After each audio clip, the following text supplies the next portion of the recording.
اللعين الرجيم. بسم الله الرحمن الرحيم. الحمد لله الذي لا يبلغ مدحته القائلون ولا يحصي نعماءه العادون ولا يؤدي حقه المجتهدون. الذي نشر الرياح برحمته وبدد بالصخور ميدان أرضه. ثم الصلاة والسلام والتحية والإكرام على النبي المكي المدني القرشي الهاشمي المطلبي الرسول المسدد والمصطفى الأمجد. اسمه في السماء أحمد وفي الأرض أبي القاسم محمد آله الطيبين الطاهرين المعصومين المظلومين الذين أذهب الله عنهم الرجس وطهرهم تطهيرا.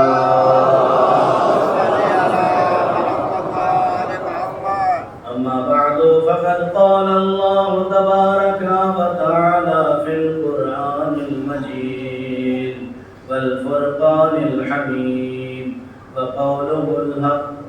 بسم الله الرحمن الرحيم.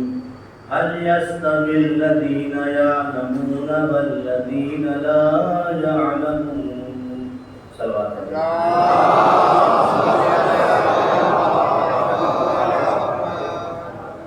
معزز سامعین کرام، بزرگان ملت، وعدہ سید الشہداء، ماہ محرم یوم کی اشرا دھیرے دھیرے اختتام کی منزلوں تک بڑھ رہا ہے، اور ہمیں یہ احساس کرنا چاہیے کہ ہم نے اپنا سب کچھ چھوڑ کر 10 دن حسین کے نام پر وقف کر دیا ہے، اور جب 10 دن ہم اپنا سب کچھ چھوڑ کر حسین کے نام پر وقف کر دیں تو کہیں ایسا نہ ہو کہ ہمارا یہ 10 دن گھاٹے کا سودا بہت دھیرے دھیرے اور بہت ہی اطمینان سے اور پورے ذمہ داری اور یقین کے ساتھ یہ جملے کہہ رہا ہوں. کوئی یہ نہ سوچے کہ یہ کیسی بات ہے کہ ہم اپنا 10 دن امام حسین کے نام پہ وقف بھی کریں اور گھاٹے کا سودا ہو سکتا ہے. بالکل ہو سکتا ہے، اس لیے کہ اس انسان کو کامیاب نہیں کہا جاتا جو 1 مہینہ دکان پر بیٹھ کر کوئی فائدہ حاصل نہ کر سکے. اس انسان کو عقل مند نہیں کہا جاتا جو 1 مہینہ کسی بھی سسٹم میں اپنا وقت لگا کر اس سے فائدہ حاصل نہ کر سکے. تو اسی چیز کو اس پہ بھی آپ وزن کریں کہ کہیں ایسا نہ ہو کہ 10 دن جو ہم حسین کے نام پہ وقف کر رہے ہیں اس میں ہمیں گھاٹا نہ ہو رہا ہو. مولانا گھاٹا کا مطلب کیا ہے؟ گھاٹا کا مطلب یہ ہے کہ یہ مجلسیں صرف ثواب دینے کے لیے نہیں آئی تھی کہ آپ اپنے گھر سے نکلیں اور آئیں اور بچھا ہوا فرش آپ کو مل جائے اور پنکھے کی ہوا چلتی رہے اور ہم آئیں اور آنے کے بعد یہاں سے چلے جائیں۔ خدا کی قسم حسین مظلوم نے یہ اتنا بڑا تحفہ ہمیں عنایت فرمایا ہے۔ سلام کرو علی کی اس بیٹی کو جس نے فرش عزا بچھا کے ہمیں اس لائق بنا دیا ہے کہ ہم یہاں بیٹھنے کے قابل ہو گئے۔ لیکن میرے نوجوانوں، گفتگو کا آغاز یہیں سے کرتا ہوں کہ کوشش کرو، فائدے کا سودا تب ہے کہ جب انسان 10 دنوں میں اپنے آپ کو کم سے کم اتنا بدل دے کہ جیسے کل تھا ویسا نہیں ہے۔ کم سے کم یہ میری بات نہیں ہے، مولانا عمار کا جملہ نہیں ہے کہ پنجتنی کے منبر سے بیٹھ کے جو چاہے وہ بول رہے ہیں، نہیں، ایسا نہیں ہے۔ مولا کائنات حضرت غالب کل غالب علی غالب علیہ السلام ارشاد فرماتے ہیں کہ مومن اور ہمارا چاہنے والا وہ ہو ہی نہیں سکتا جس کا کل اور آج ایک جیسا ہو، جس کا کل اور آج ایک جیسا ہو۔ دوسری حدیث مولا کی، مولا فرماتے ہیں کہ افسوس ہے، سخت افسوس ہے ایسے شخص کے اوپر کہ جس کی اکائیاں اس کی دہائیوں پر غلبہ کر لے۔ محسوس کرے اس چیز کو۔ مولا نے فرمایا افسوس ہے ایسے شخص کے اوپر کہ جس کی اکائیاں اس کی دہائیوں پر سبقت کر جائے۔ ہمارے جیسے اس زمانے میں بھی تھے، پوچھا مولا یہ اکائیاں اور دہائیوں کا چکر کیا ہے؟ کیا تم نے قرآن نہیں پڑھا؟ اگر ایک گناہ کرو گے تو بس ایک گناہ لکھا جاتا ہے، لیکن اگر ایک اچھا کام کر دیا تو کم سے کم 10 گنا لکھا جاتا ہے۔ مولا فرماتے ہیں بچو اس دن سے کہ تمہارے گناہ اتنی کثرت سے ہو جائیں کہ جو تمہاری دہائیوں کے اوپر بھی غلبہ کر جائیں۔ یعنی کہیں ایسا نہ ہو کہ تم کسی کو خیرات کرنے کے بعد، کسی کی زکات کرنے کے بعد، کسی بیوہ کی مدد کرنے کے بعد، کسی بہت سارے امور انجام دینے کے بعد فخر کرنے لگو کہ میں نے تو یہ کر دیا، میں نے تو یہ کر دیا، میں نے تو یہ کر دیا۔ معصوم کے دربار میں بھی ایک شخص آیا، آنے کے بعد یہی جملے کہہ رہا تھا کہ مولا میں نے یہ کر دیا، مولا میں نے یہ کر دیا، مولا میں نے یہ کر دیا۔ مولا نے کہا پہلے شکر ادا کر، پہلے شکر ادا کر کہ خدا نے یہ توفیق تجھے دی۔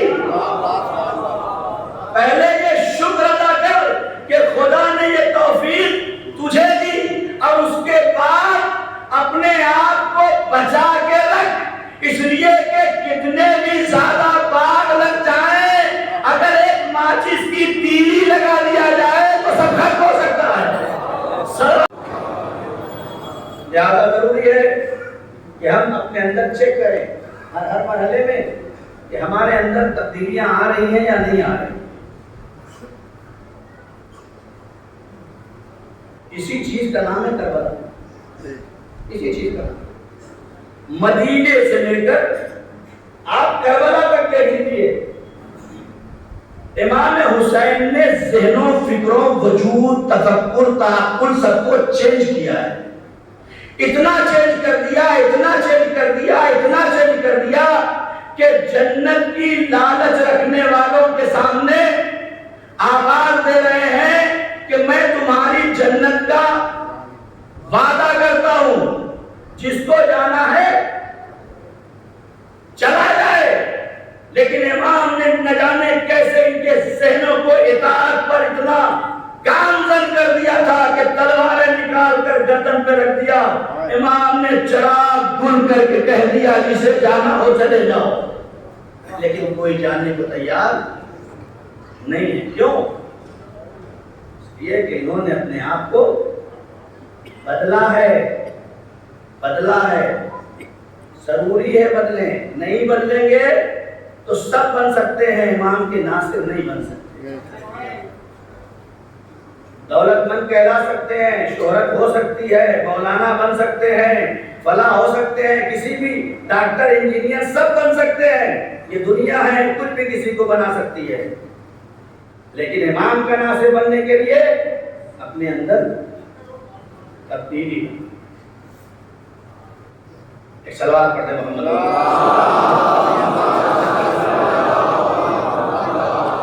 آج پوری کائنات یہ تبدیلی کب آئے گی؟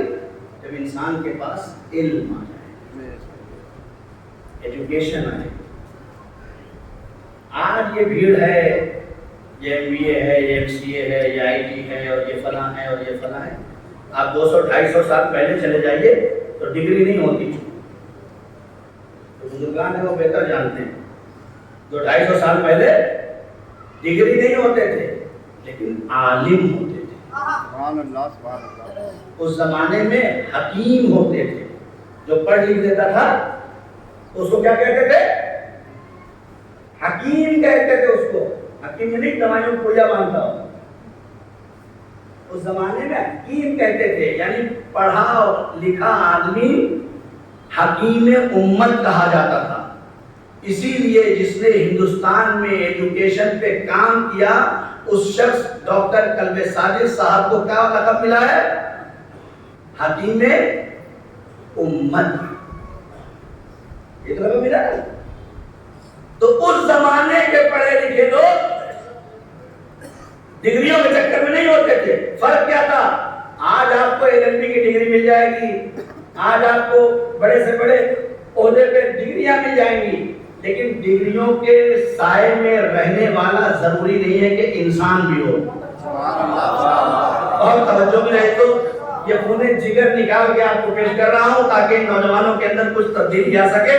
خدا کی قسم ضروری نہیں ہے کہ جو بڑی سے بڑی ڈگری لے کے بیٹھا ہے اس کے سائے میں پلنے والا انسان بھی رہ جائے، لازم نہیں ہے۔ وکالت پڑھ لے، ڈاکٹری پڑھ لے، انجینئرنگ کر لے، IT کر لے، جو بھی کر لے، ضروری نہیں ہے کہ اس کے نیچے اس کے سائے میں رہنے والا انسان بھی باقی رہ جائے، لیکن اگر واقعی اس کے اندر علم آ گیا ہے، اس لیے کہ ڈگری الگ شے ہے، علم الگ شے ہے۔ ڈگریوں پہ چلنے والے اسکول کے پرنسپل نام کے ہوں گے، لیکن پڑھنا نور اٹھا کے دیکھیں، ٹیچر ہے 20 سال سے اسکول کی ٹیچر ہے، ان سے کہہ دیا گیا کہ لکھیے ذرا گورنمنٹ کی اسپیلنگ نہیں لکھ پائے۔ کتنے سال سے پڑھا رہے؟ 17 سال سے، ایک کسی بھی لفظ کی۔ تو یہ ممکن ہے کہ ڈگری ہو، یعنی ڈگری ہولڈر ہو،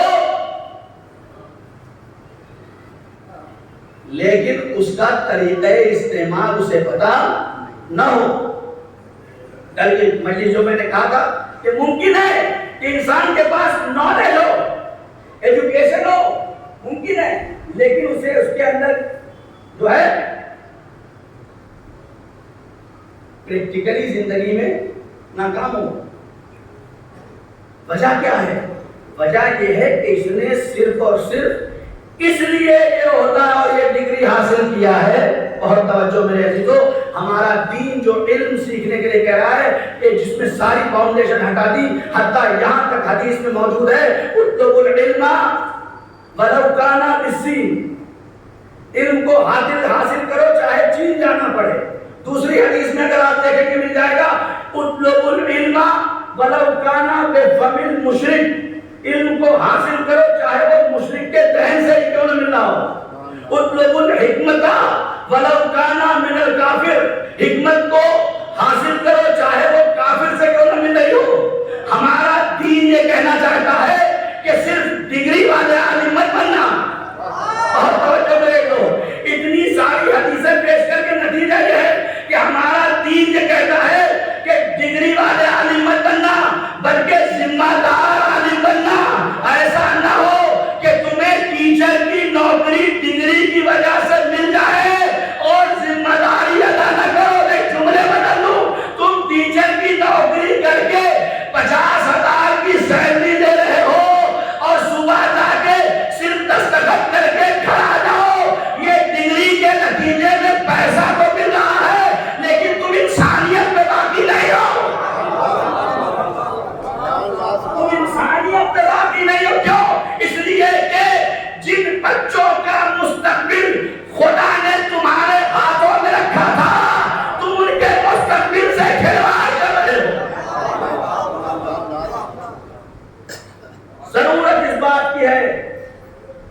کہ انسان پڑھنے کے بعد اپنی ذمہ داریوں پر باقی رہے. ایسا نہ ہو کہ اگر پڑھ لکھ کے کسی مقام پہ پہنچ گیا ہو، میں ہر مثال دینے لگوں گا، پوری مجلس اسی پہ چلی جائے گی. آپ نے بہت سارے لوگ ایسے ہوں گے جن کے گھر میں اچانک کوئی مریض ہوا ہوگا. اللہ تمام بندگان خدا کو ان کی جان مال عزت آبرو کی حفاظت فرمائے. جو مریض ہوں انہیں شفائے کاملہ عاجل عطا فرمائے. لیکن ایسا ہوتا ہے، لہذا کوشش کریں.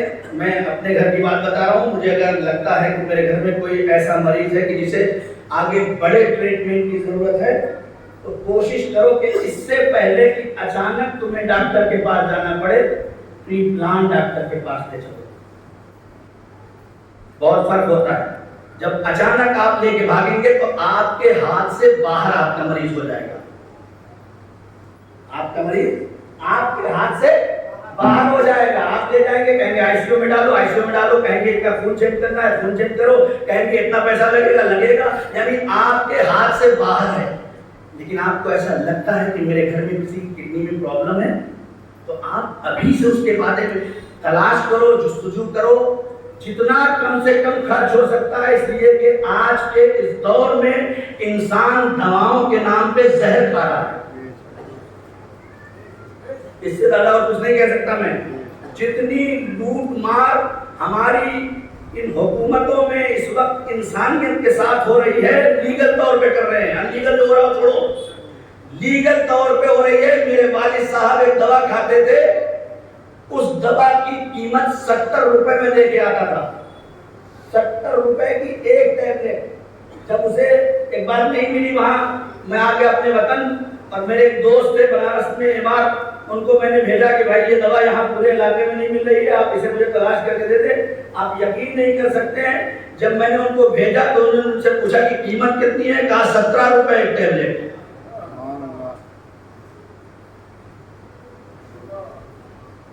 کیا ہے؟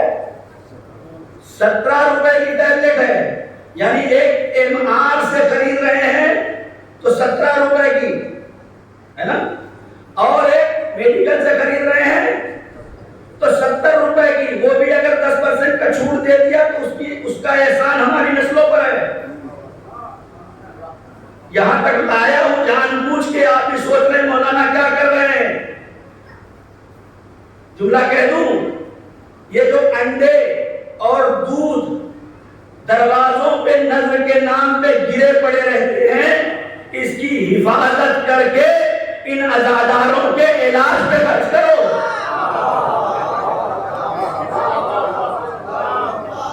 ان عزاداروں کے علاج پہ خرچ کرو. میں عزاداری میں کمی کرنے کی بات نہیں کرتا، لیکن عزاداری میں اسراف کرنا بھی صحیح نہیں ہے. مولا حسین اسراف پسند نہیں کرتے. وہ انڈا کھلا رہا ہے تو میں بھی انڈا کھلاؤں گا. ہمارے یہاں تو اس میں مرے جا رہے ہیں.